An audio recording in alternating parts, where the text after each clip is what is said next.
tous, c'est DJ Fred112. Aujourd'hui, je vous fais une vidéo pour vous déconseiller carrément d'installer la version bêta 1 de l'iOS 8 sur votre iPhone 5S.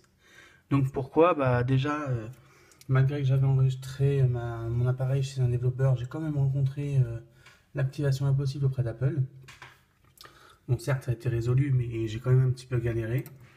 Ensuite, là, pour vous montrer que j'étais bien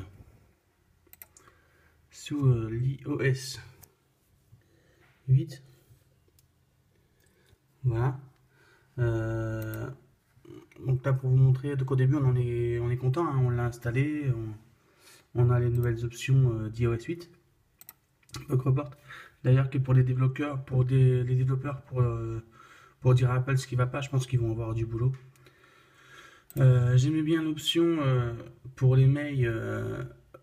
Quand on défile vers la droite, on a les trois options, et si on défile à gauche, on n'en a qu'une, et si on va à fond vers la droite, ça efface directement le mail.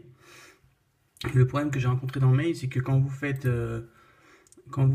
en haut à droite modifier pour en sélectionner plusieurs, on ne peut pas en sélectionner plus de 8, alors qu'avec iOS 7, on peut en sélectionner beaucoup plus.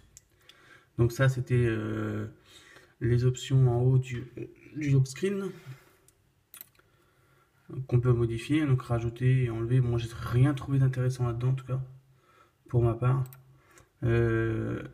L'actualisation, donc là, il avait réussi quand même à s'actualiser, mais j'avais énormément de difficultés à avoir du réseau. Donc, un gros problème de réseau dessus. Ça marchait pas très bien. Sinon, quoi dire d'autre?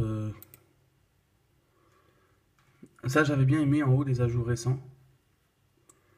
Des contacts que vous pouvez recontacter. Donc là, encore plus fort. Mon téléphone à l'installation me demande d'installer OS X 10.10 sur mon Mac pour pouvoir mieux utiliser la version d'iOS 8.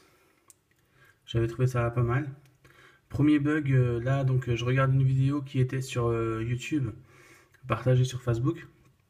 Et là, vous voyez que j'ai encore le lecteur média de YouTube, alors que derrière, on voit pas la vidéo, mais on voit encore Facebook. Donc, gros bug. L'un des gros bugs, mais c'est pas le pire, hein, de l'iOS 8. Ensuite, là, vous voyez que la page, elle est à l'envers. Pourquoi? Parce que en haut, si vous voyez bien, j'ai ma barre de mon téléphone avec la batterie, le pourcentage, etc., qui est bloquée dans l'autre sens. Donc en fait, on ne pouvait plus utiliser la rotation de l'affichage. Donc ça, c'était vraiment la misère. Ici, Dabo, premier Kadima, a mis une vidéo sur Facebook. Et que ce soit en Wi-Fi ou en 4G, on ne peut pas la lire. Moi, je n'ai pas pu lire les vidéos qu'il y avait sur Facebook. Et exclusivement sur Facebook. Là, vous avez Norman et j'étais en 3G, impossible de lire la vidéo. Là, j'étais en 4G pourtant et impossible de lire la vidéo. Je pouvais lire aucune vidéo, que ce soit en 4G ou en 3G. Donc je pense que la Wi-Fi et la 4G, c'était vraiment juste pour une décoration. Parce que franchement, le téléphone, il rame, mais vraiment à mort. Il rame énormément beaucoup. En plus de ça, en plus de ramer, il avait énormément de plantage. Énormément. Beaucoup de crash sur des applications. Donc franchement, bon, le truc mail encore, ça me dérangeait pas plus que ça, les crashs.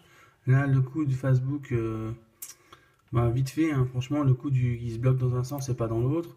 Là, il garde le média YouTube en façade, mais il n'y a plus la vidéo. Derrière, vous voyez Facebook, donc vous avez le son, mais pas l'image, en gros. Là, vous n'avez pas la bonne image. Donc ça, je trouvais ça surtout assez chiant sur l'iOS 8. Et que dire d'autre sur iOS 10? Peut-être les côtés positifs, donc son clavier, moi je le trouvais super bien, son clavier.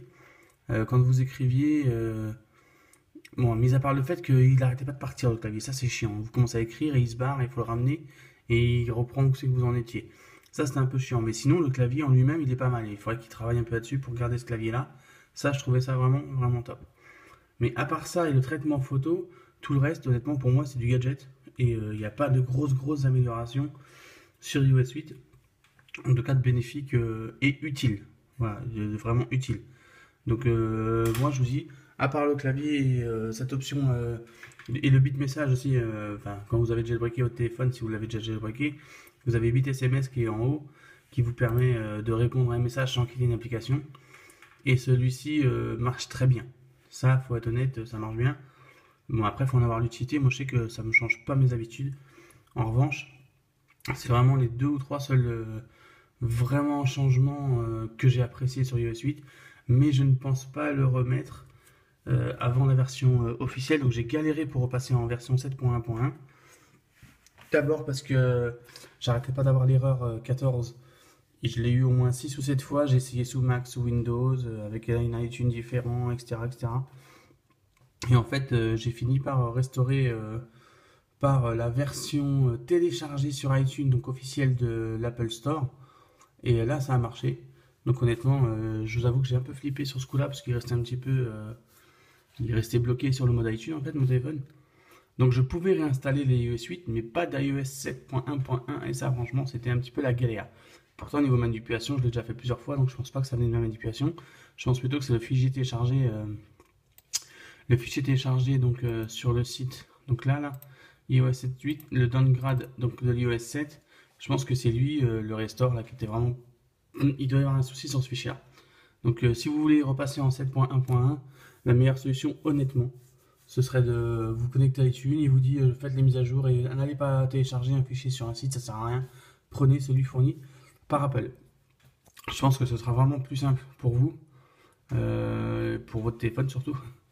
Parce que c'est vrai que c'est pas pratique de se retrouver sans téléphone, surtout que ça coûte assez cher. Donc pas de panique, hein, il se restaure bien à partir de l'IPWS, je crois que c'est comme ça que ça se dit. Donc voilà, l'IPSW plutôt, d'Apple, parce que c'est la version originale, donc ça fonctionne super bien, il n'y a pas de souci. Donc voilà, c'était DJ Fred 112 pour SIS Informatique. N'oubliez pas, likez, partagez, commentez la vidéo, je réponds toujours aux commentaires. Et puis voilà, faites tourner. Merci, pensez à vous abonner à la chaîne.